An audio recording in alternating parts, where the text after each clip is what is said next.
everyone, so today I'll be making the Neuro Spino using this really super ugly knockoff Papo figure. I've been told it's really ugly. So I have to make this guy completely smooth, so I'm going to be sanding the skin and getting rid of all those lumps and bumps. So essentially skinning this guy, as morbid as that is. This was a big job getting rid of all those scales. Bigger job than I actually expected. I just expected to be able to Dremel it all off, but I ended up having to, well, Dremel it all off, yes, but I had to change the tools up to a more pointier tool to get into the finer areas, and it ended up like a lot longer of a job than expected. As you can see here, this is the pointier tool I'm talking about. I'm using it for a job it's not meant for, but it was the only way to get into those tiny details of muscles and the awkward spots like right here.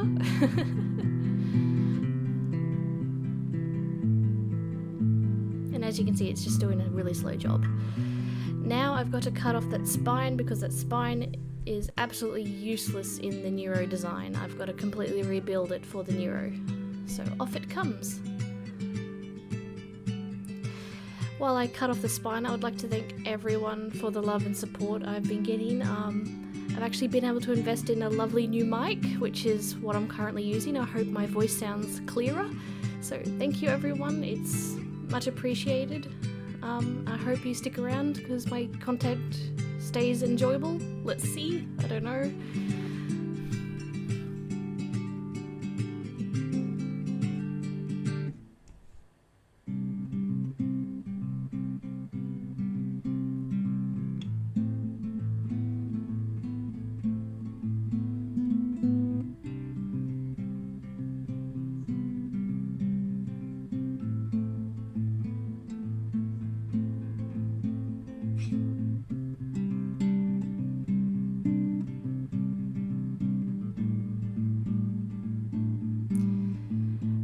Okay, now I have to start sanding the skin smooth. The Dremel did a lot of sanding, but I've got to get it even smoother for the Neuro. So that was also a longer job than expected.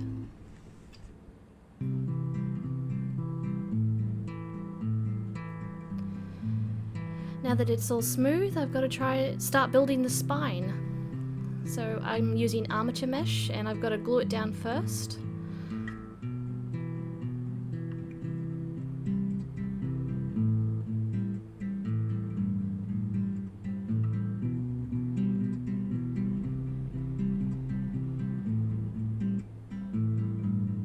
So now I've drawn down the spine and I'm going to cut it out. This is just a very, very rough sketch of what I'm looking for, and I've referenced the spine before I drew it.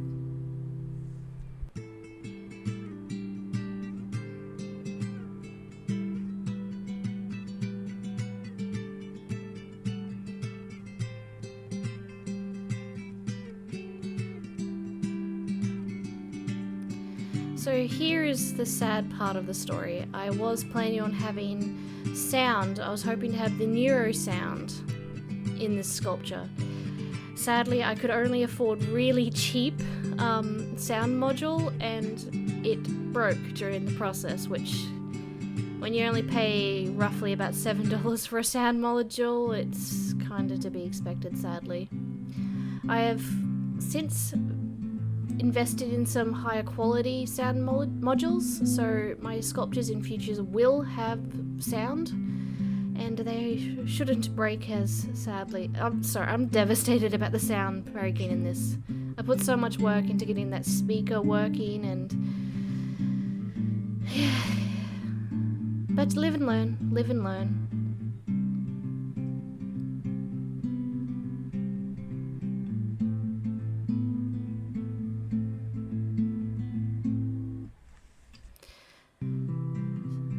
So again, I'm using tin foil to bulk out the landscape to save on clay and to save on weight. So this is just, you quite often see me using tin foil as a clean area to work. That once that's used up, I scrunch it into balls and use it for my landscape, so recycled. Now I'm getting my clay ready to put over the base. And one day I'll be able to afford a better camera setup, but for now I have wobbly camera, so sorry about that. It's the best I can do with what I have. So I'm using Super Sculpey for my clay for the base. It's my favourite clay to work with, actually. I love it. It's easy to work with. Now I'm just sculpting out the rocks. I'm going for more of a lava looking rock this time. I'm just trying to be really random with my ball end tool.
Wobbly camera.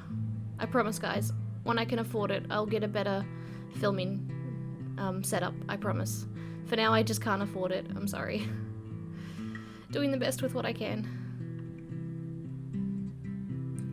And again, I'm going back to figuring out the space for my sound system that won't work in the end.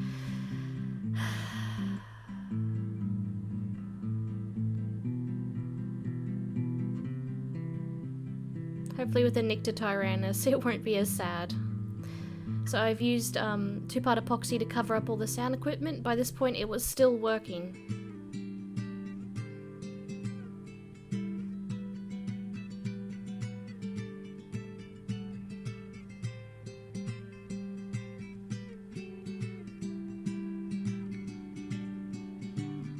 So here I was just getting the 2-part epoxy sculpted out for the battery cover and the plaque.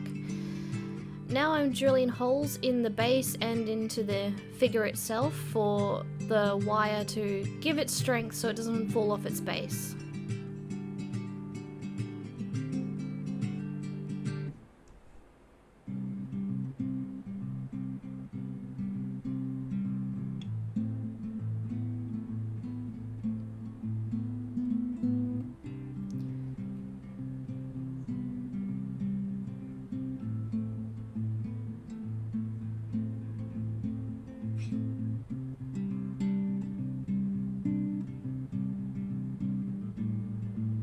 It just slots into place in preparation for later. Now I start the 2-part epoxy sculpt. So this clay dries solid hard within about 3 hours.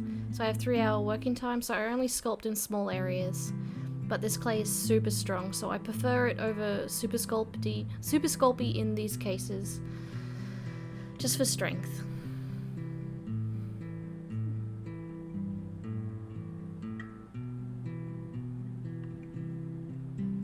Here I'm just matching up the jaw horns, I guess you could call them. I don't know neuroanatomy very well, so I'm matching it to the other side, trying to make sure that it at least looks the same size. And I'm using water to smooth out the clay and help it blend better in with the body.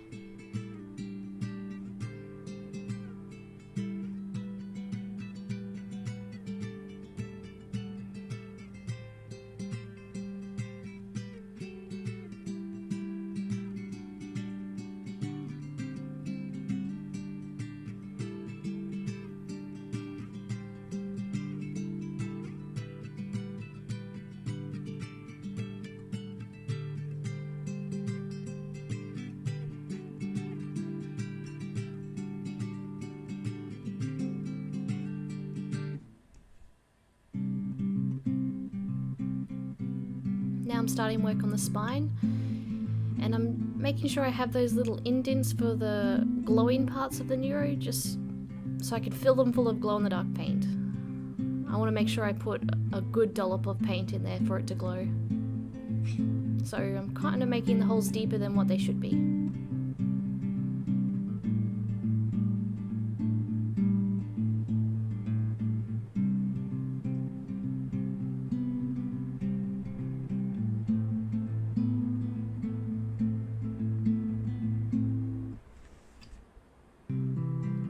This spine was actually very slow to make because I could only build 2 or 3 spines at a time, so it was so slow.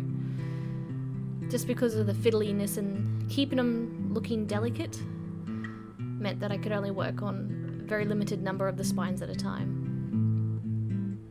Now I'm just working on the vein that goes across the Neuro's body.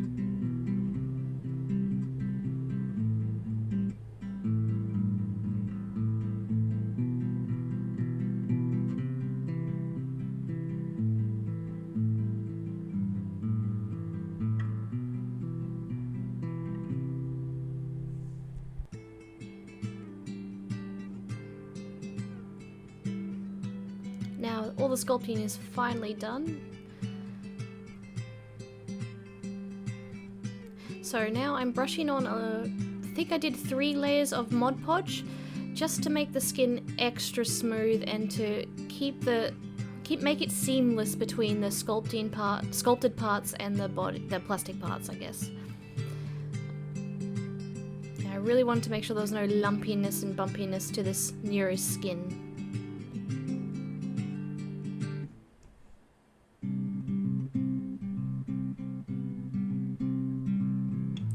Now the base coat's done, it's painting time. So I'm starting with a light cream. I was surprised once I found some good references that the Neuro is not just all purple and blue, it actually has a huge amount of colours.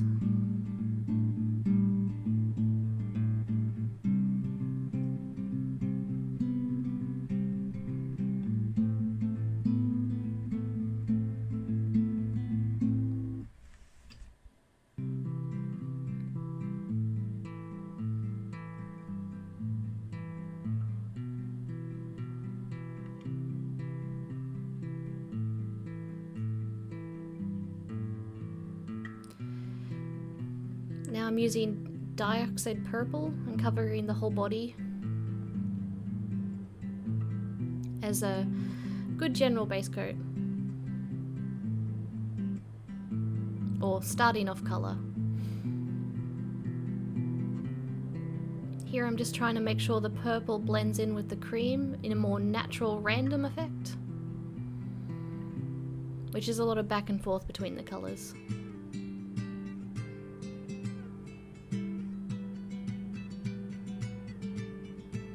Now I'm going in with Koi Pond, I believe the colour is.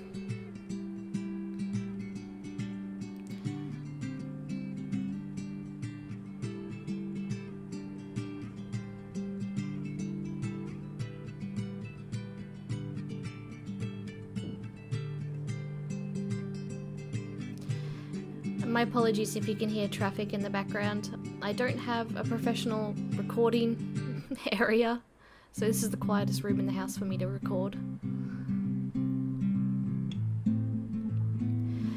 Now I'm trying to get the dapple effect that the Neuro has on its skin. So I'm going in with a dioxide purple and black to give those dapple-y looks, which are spots.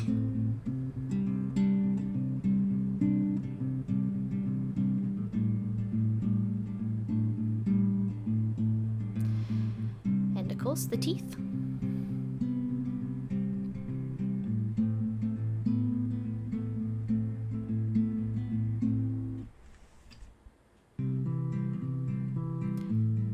I'm doing an undercoat in preparation for the glowing paint, so this is just a nice light blue, because glow in the dark paint has a habit of being transparent, so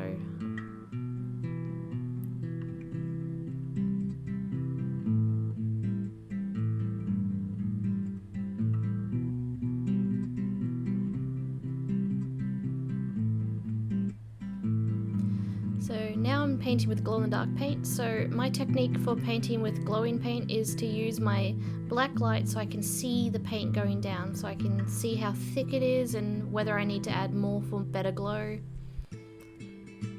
I have special glasses on while I do this because black light can hurt your eyes.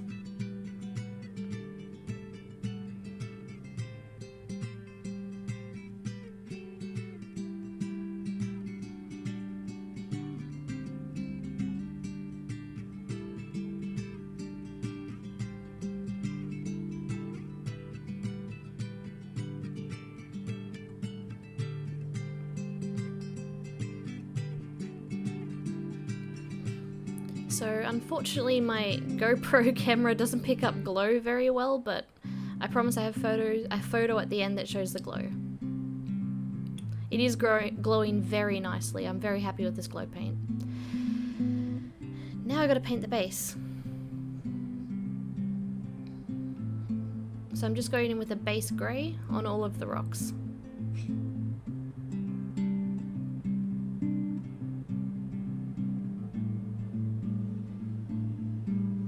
And by this point the sound was still working.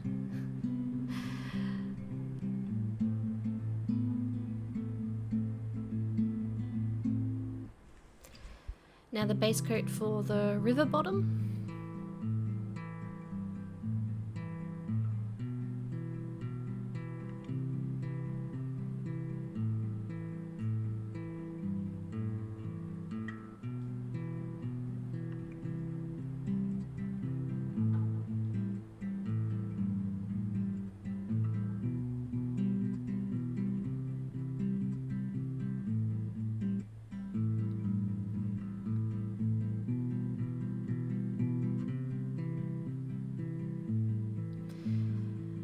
Now the undercolor in preparation for the grass. So this is just a base green. I don't actually think it shows through the grass I add on later, but this is just a precaution.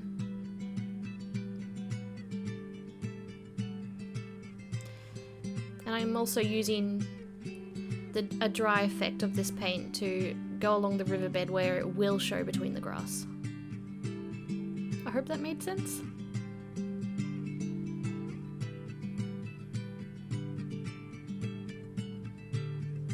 Now this is a wash, so Citadel, the paint company, makes beautiful washes. So it's like a really watery, liquidy paint that goes into all the cracks and creates beautiful shadow effects. I can make wash myself by watering down paint, but I really like Citadel paints and their washes are gorgeous.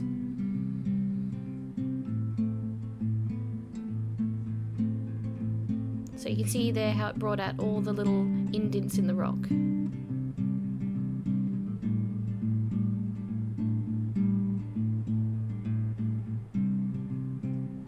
And the sound was still working by this point. There's the base all painted, grass added, bushes and effects all added, sound still working. Now I'm gluing the Neuro down to the base. I'm adding glue to the metal rods. And then glue to the bottom of the feet.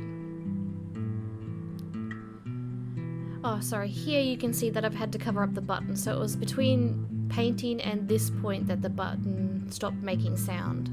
So I've had to sculpt over it and glue the battery pack shut. So now I'm just gluing the Neuro down to the base permanently.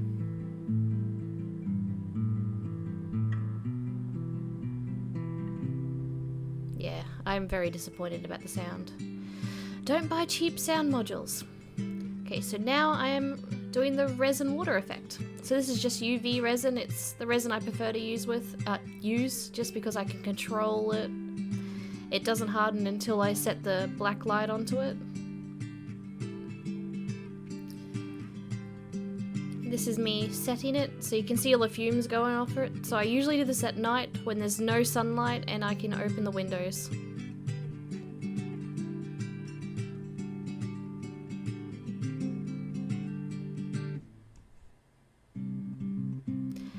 So now I'm using a clear silicone for bathrooms, I believe. This creates great rippling water effects, splashing effects, so I'm currently using it to sculpt a waterfall.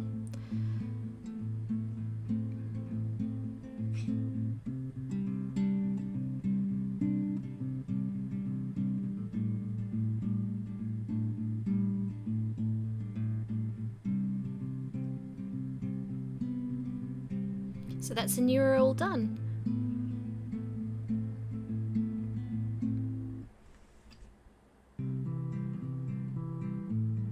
There's all the silicone water. And that's the glow, so it glows quite nicely.